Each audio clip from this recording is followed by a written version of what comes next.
Merhabalar, ben Fatih Çoban, Danışmanlık Akademisi kurucusu.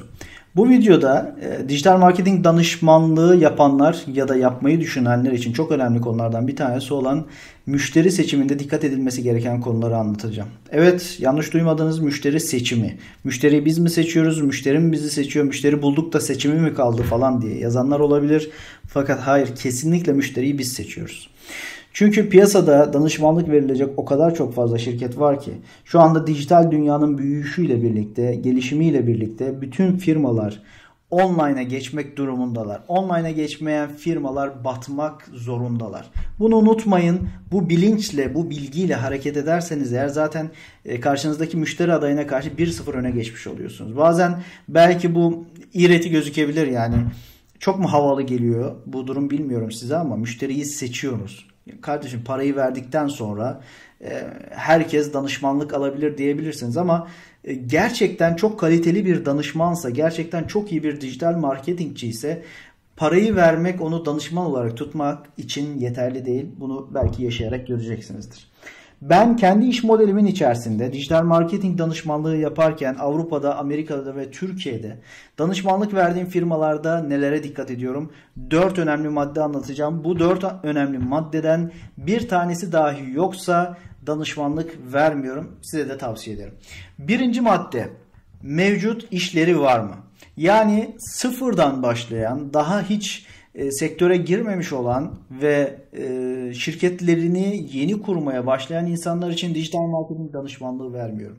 Onlar için belki markalaşma danışmanlığı verilebilir, içerik oluşturma danışmanlığı verilebilir, birçok konuda danışmanlık verilebilir. Fakat çok iyi tanımıyorsanız eğer sıfır olan, daha yeni piyasaya çıkan firmalara danışmanlık vermek çok mantıklı değil. Çünkü özellikle aşırı yani iyi profesyonel bir şirket yapıları yoksa, piyasaya yeni çıkıyorlarsa yani nereye ne kadar para harcayacaklarını bilmeden geldikleri için ilk etapta heyecanlı oluyorlar. Sonrasında ise harcanan paralar karşısında ilk kesilecek para olarak dijital marketinge ve danışmanlığa verilen paranın kesilmesi gerektiğini ve bu paranın gereksiz olduğunu düşünüyorlar ve kesebiliyorlar. O yüzden olayın bilincinde değillerse eğer yeni başlayan, sektöre yeni giren ve henüz piyasayla alakalı yeterli tecrübesi olmayan firmalara danışmanlık vermeyi çok tavsiye etmiyorum.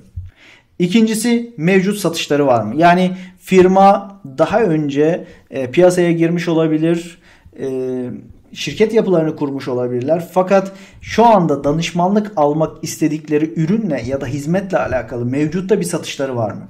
Yani daha önce farklı hizmetler ya da farklı ürünler satmış olabilirler. Fakat şu anda sizden danışmanlık almak istedikleri ya da sizin danışmanlık vermek istediğiniz ürünle ya da servisle alakalı daha önce satış yapmışlar mı ve müşterilerinden gelen yorumlar ne alemde? Bakın, uzun vadeli danışmanlık yapmak istiyoruz. Bu ayı kurtarmanın derdinde değiliz.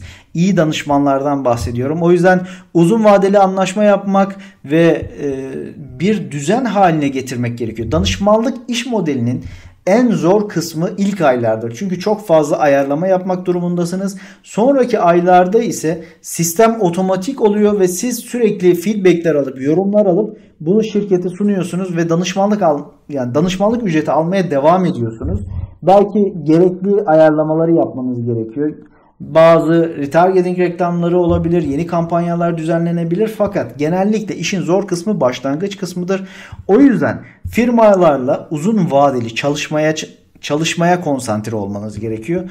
O yüzden de mevcutta sizin danışmanlık vereceğiniz ürünle alakalı satışları var mı? Ben ona dikkat ediyorum. Sonrasında ise 3. madde olarak ürünlerine kefiller mi? Yani yeni bir ürün test ediyor olabilirler. Bu tamamdır. Fakat birçok insan satacağı, yani piyasaları biliyorsunuz, satacağı ürünle alakalı kefil olmayabiliyorlar. Sadece parayı düşünüyorlar. Bu ürün çok satıyor ve şu anda satmak istiyoruz diyebilirler. Ürünlerine kefil değillerse eğer ben danışmanlık vermiyorum. Çünkü çok muhtemel ürünlerine çok kötü yorumlar gelecek. Bu kötü yorumların karşılığında ise reklam maliyetleri yükselecek. ve retargetinglerde sıkıntılar çıkacak. Dahası tekrarlı satışlar olmayacak. Yani en önemli gelir kaynaklarından bir tanesi tekrarlı satıştır, markalaşmadır. Bu ürün eğer satıcılar kefil değilse, ürün kaliteli değilse, bir kere sattığımız bir kişinin e-maili ve bilgileri olduğundan dolayı tekrar satış yapmak isteriz. Ürün iyi değilse, müşteri memnun değilse tekrarlı satış olmayacak ve ciro ciddi manada düşecek. Bu da sizin danışmanlık performansınızı etkileyecek. Çünkü başarısızmışsınız gibi gözükecek. Ürün iyi değilse. Çok dikkat etmeniz gerekiyor. Ürünlerine kefil olmaları gerekiyor. Son maddede, dördüncü madde olarak başarıya tam konsantreler mi? Bu çok önemli. Siz parantez içerisinde söylüyorum, kesinlikle karar merciinde olan kişiyle görüşmeniz gerekiyor. Danışmanlıkla alakalı. Genel müdür ya da personel müdürü ya da ortaklardan bir tanesi çok fazla iş görmez.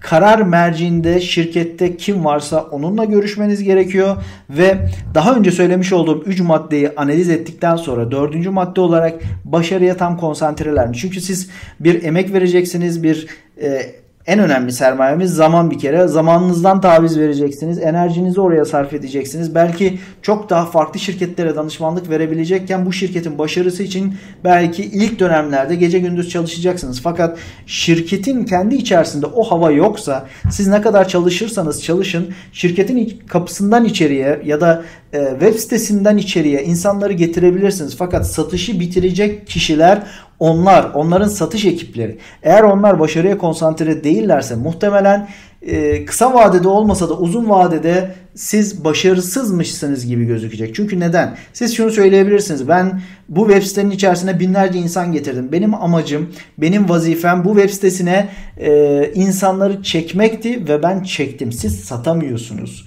Bunu diyebilirsiniz ve bunda da haklı olabilirsiniz. Bu problem değil. Fakat şirket başarısız olacağı için, şirket uzun vadede para kazanamayacağı için aslında böyle olarak sizin de başarısız olmayabilirsiniz. Siz belki yaptığınız kampanya başarılı olabilirsiniz ama bu sistemin bir parçası olduğunuz için otomatikman siz de başarısızmışsınız gibi algılanacaksınız. Kesinlikle şunu diyemezsiniz. Ben senin web sitene ya da senin dükkanına ya da senin ofisine insanları getirmekle mükelleftim ve insanları getirdim. Sen satamadın diyemezsiniz. O yüzden sistemin bir parçası olduğunuzu unutmayın ve danışmanlık verdiğinizi, şirketin başarısı için efor sarf ettiğinizi unutmayın. Yani genel itibariyle aslında birazcık kendimden örnek veriyorum burada. Siz şunu diyebilirsiniz. Piyasada bir sürü dijital marketing ajansı var. Fakat hiçbirisi bunlara dikkat etmiyor. İnsanlar alacakları paraya bakıyorlar.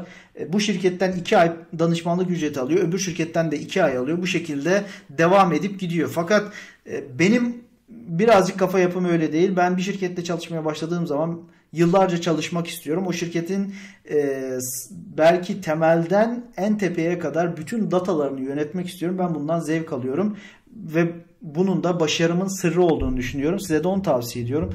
Uzun vadeli planlar yapın. Günü kurtarmaya çalışmayın ve bu 4 madde mevcut işleri var mı? Mevcut satışları var mı? Ve müşterilerinden gelen yorumlar nasıl?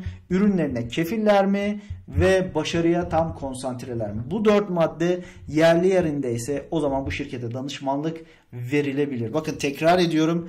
Bu belki ilginizi çekiyor olabilir. Fatih Bey, gerçekten buna inanıyor musunuz? Yani şirket parayı verecek ve siz danışmanlık için kabul etmeyeceksiniz. Tamamıyla inanıyorum ve birçok şirketi de danışmanlık akademisi içerisindeki insanlara yönlendirdiğimi siz de biliyorsunuz zaten. Çünkü bütçeleri yeterli olmayabilir, ürünlerine güvenmiyor olabilirler. İş çok yeni başlıyor olabilir. Yani uğraşacak o kadar vaktim olmayabilir ve eğer başarıya tam konsantre olarak görmüyorsam ben danışmanlık vermiyorum. Size de onu tavsiye ediyorum. Bu videoluk bu kadar. Bir sonraki videoda görüşünceye kadar kendinize çok iyi bakın. Bu videoda eğer işinize yarayacak bilgiler olduğunu düşünüyorsanız beğenebilirsiniz ve arkadaşlarınıza tavsiye edebilirsiniz. Yorum kısmında ise danışmanlık, girişimcilik, motivasyon, iş geliştirme, dijital marketingle alakalı sorularınızı ve görüşlerinizi bekliyorum. Çünkü sizin sorularınız bir sonraki videonun belki konseptini oluşturacak. Kendinize iyi bakın.